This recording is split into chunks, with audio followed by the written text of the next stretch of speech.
Hello everyone, how are you doing? This is MD Tech here with another quick tutorial. In today's tutorial, I'm going to show you guys how to hide stories from your Facebook feed on the Facebook app that's available for iOS and Android devices.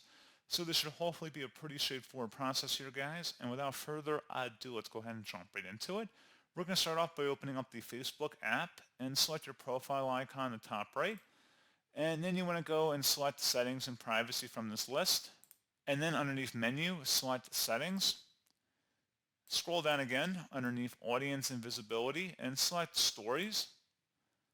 Where it says Who can see your stories, if you click inside of here, you can select anything from Public, Friends, Friends Accept, or if you want to have a custom list, you can do that in here, whatever you so choose, and you would select Save to save the change.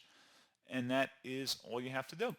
So pretty straightforward process on that, guys. And as always, thank you for watching this brief tutorial. I do hope that I was able to help you out, and I do look forward to catching you all in the next tutorial.